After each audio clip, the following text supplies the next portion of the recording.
And we are back for Group B of AFC World Cup qualifying. I've already dropped Group A. Group C is next, and I'm going to be doing live streams for some of these World Cup qualifiers. So hit subscribe so you don't miss any Asian footy content here on Deadball TV. And if you guys could smash the like button, that would be much appreciated. I'm trying to get these out as fast as possible for you guys while still keeping the quality at least moderately high. So as we go through these games one by one, y'all know the drill. Let me know your predictions down below in the comments. What's your hottest take? What do you see going down?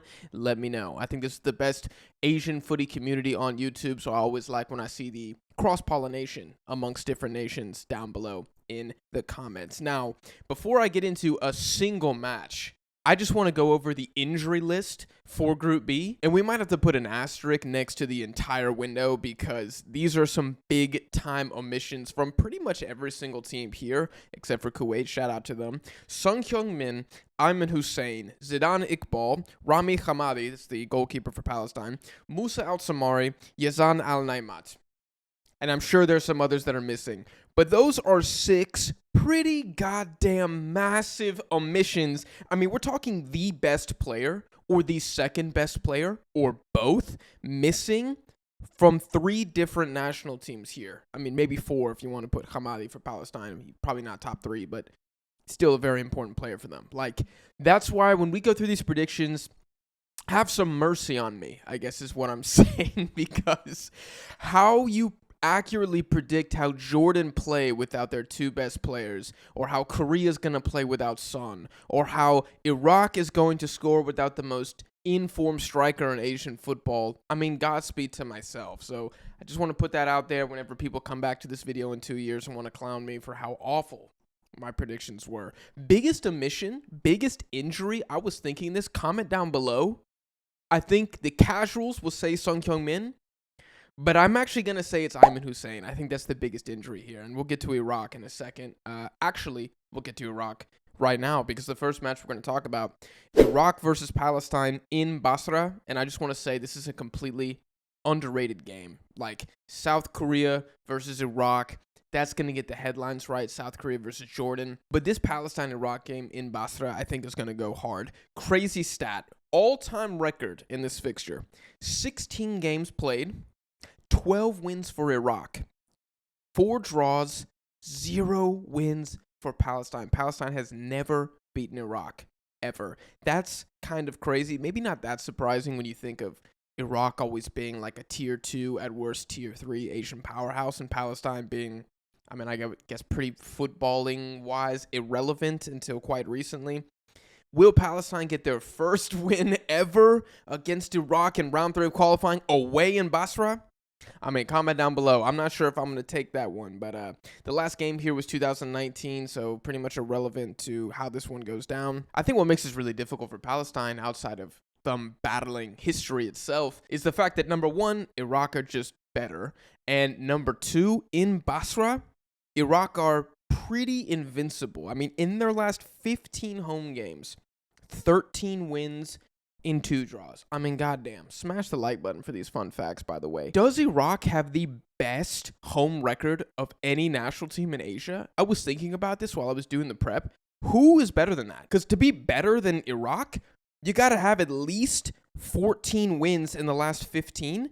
I mean, Japan don't have that. I can think of some losses they've taken at home and some draws right off the bat. Saudi Arabia, hell no. Australia, hell no. I really don't know. Like, Iraq might be the best home team in Asia. Comment down below if there's a better team. Like, Iraq's last home loss, 2018 against Qatar. That is ridiculous. Now, the elephant in the room, or should I say the elephant that's not in the room, is Ayman Hussein, who I mentioned earlier, and his omission is absolutely massive. I was looking at the last 22 goals scored by Iraq, basically all their goals since the Asian Cup, and Ayman Hussein has scored 50% of those. He's got 11 goals since the Asian Cup, which is ridiculous. I mean, that tournament was like last December, so it hasn't even been that much time. He's got up to double-digit goals already. Now, 2 big questions for Iraq. Number 1, who steps up now that Ayman Hussein is out? And number 2, does Jesus Casas approach this game the same way he played against Oman? Because if he does, then this is going to be a bit of a snooze fest, if not a calamity for Iraq. Like, I could see them dropping points here against Palestine if they park the bus like they did against the Omanis. So that'll be interesting to see if Gassas has learned anything. And I'm ready for Ali Jassim, Al-Hamadi, Mohanad Ali. Like, somebody got to ball out in this game, or the Palestinians are good enough to at least steal a draw. Could they win in Basra?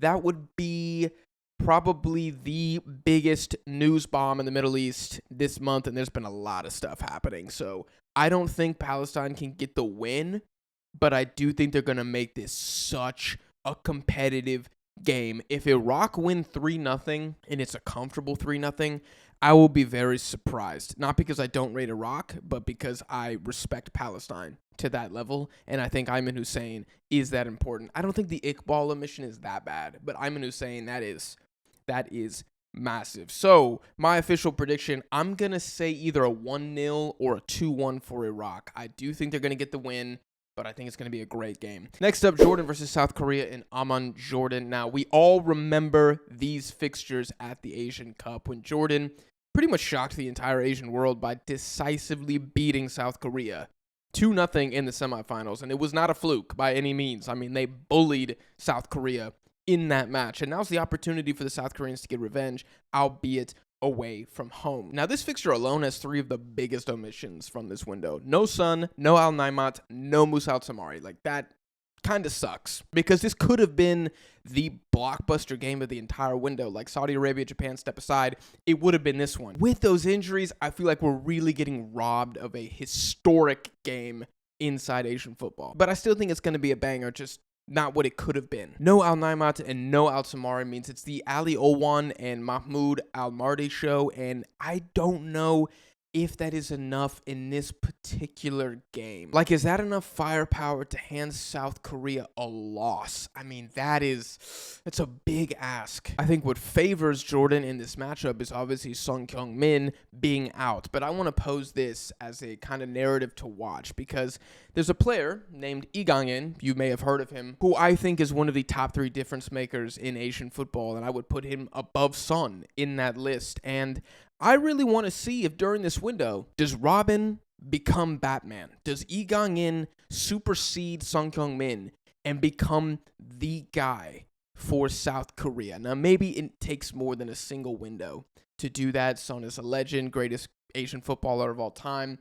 I understand that. But just given right now, Son being, 31 years old and Lee Gang-in on the come up, could he become the guy for Korea? I mean, if Lee Gang-in leads the South Koreans to 2 wins against Iraq and Jordan in this window, I mean, he's at least entered the chat. You know what I mean? And I'm curious to see how much help Lee Gang-in gets from Hwang Ki-chan and Seo Kong-oh, because neither of those guys are really in form for South Korea or for their clubs. I don't even think Sehun has a goal yet for the national team, but this game is going to be great. Like, Jordan are the giant slayers of Asian football. Then you got the Koreans who, despite still being a top side, they do look vulnerable at moments. I really struggle with the predictions here, y'all, because again, how do I accurately predict how these two teams are going to play without those guys? Like, it's really, really difficult to do so. So in the end, I'm going to go with a 1-1 draw here. I would lean Jordan just slightly, but without Samari and Al Naimat, if they beat Korea, holy shit, I'm just going to say that. That would be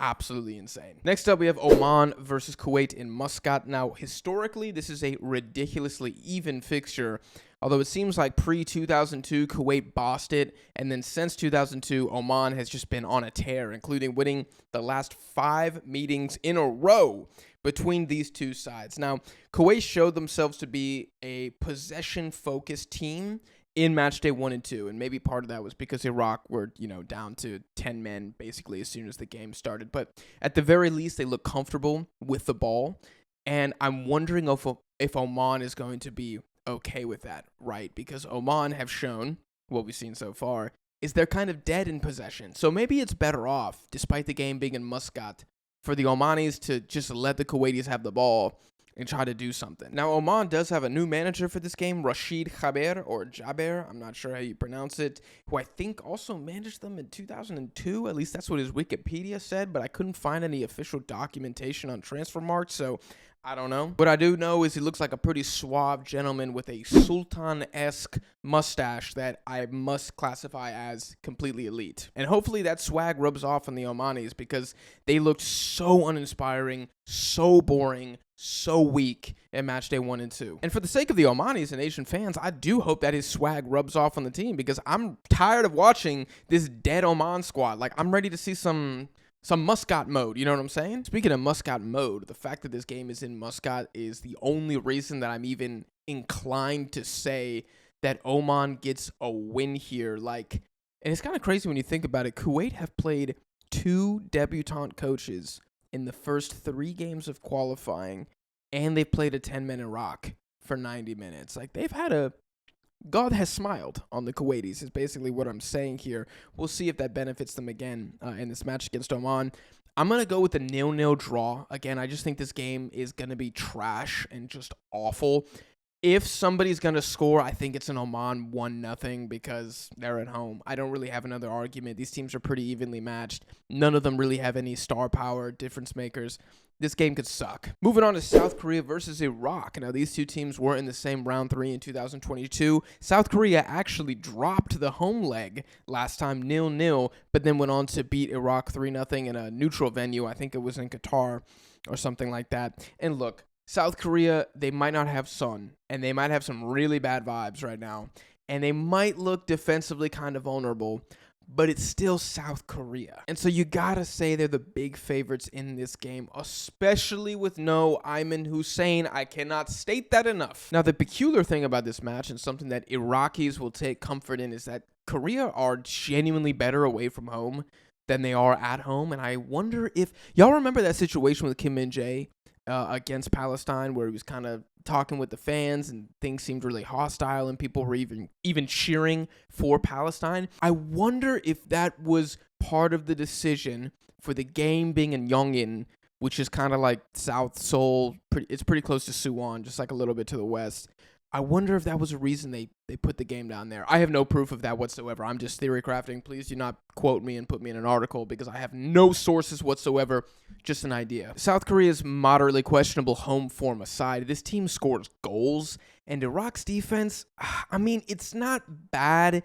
It's not great. It's pretty average. I think they're going to concede. If you look at how Iraq play against, the very good teams in Asia, they concede pretty much every single time. They don't lose these games all the time, but they always concede. Games against Jordan, Japan, South Korea, even right before the Asian Cup, Colombia, even Indonesia got a goal, even though Iraq ended up, destroying them.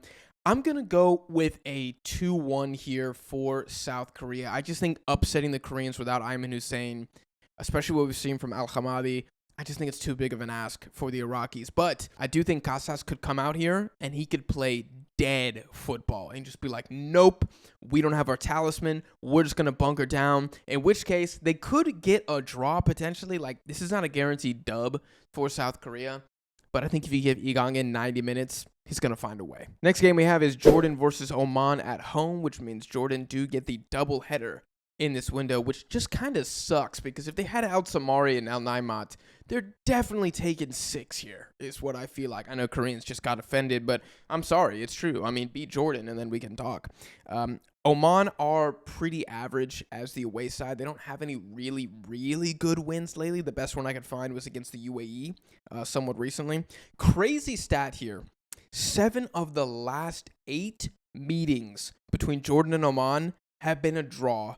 And even more ridiculous, 5 of those 8 meetings were a 0-0 draw. Man, if y'all haven't smashed the like button yet for these fun facts, you guys are straight haters. That is a ridiculous clip, and I do not think that we're going to get a 0-0 draw here again. Because if we do, I'm just going to be sad. If Jordan had all their players, then I'd probably be going with a 3-0. I'd be going pretty bullish here. Because they are missing Al Naimat and Musa Al Tamari, I'm going to say it's either a 1-0 or a 2-0 here. I don't know if it's going to be that great of a game. Honestly, it could even be a 2-1 because Jordan defensively are not that great. And Oman got a goal against South Korea. they could get a goal here against Jordan. Lastly, we have Palestine versus Kuwait in Doha, because obviously Palestine can't play games at home. Kuwait have dominated this fixture historically, but the last meeting in 2021 was actually a victory for Palestine, and I think that makes sense, again, given the kind of slow decay of Kuwaiti football. Now, I'm not trying to be hyperbolic here, but I do think this match determines who makes it to round 4 of qualifying. If either team loses this game, it's pretty devastating. And there's a voice in the back of my head that is screaming at me saying Palestine is going to draw this game 0-0, because Palestine are kind of like bare minimum merchants a lot of the time. Like, I'm still scarred by the fact they couldn't beat Lebanon twice in round 2. Like, are they really going to run it up? Look at Palestine and look at every game they've had recently. And any team not named Bangladesh, they cannot score more than 1 goal. So in this fixture against Kuwait, I do not think Palestine is going to get more than 1 goal. I think that's kind of the ceiling for them until they prove me otherwise. And the same thing for Kuwait. Like, is Kuwait really going to score 2 against Palestine? I don't know, man. Can Kuwait score 2 goals? I don't think so. They couldn't score against 10 men Iraq for 90 minutes at home. This one is pretty close, bro. I'm going to say Palestine 1, Kuwait 0. I do think the Palestinians get the edge in this one. They're also my pick to make round 4, so I'm going to stick to my guns here, stick to my narrative.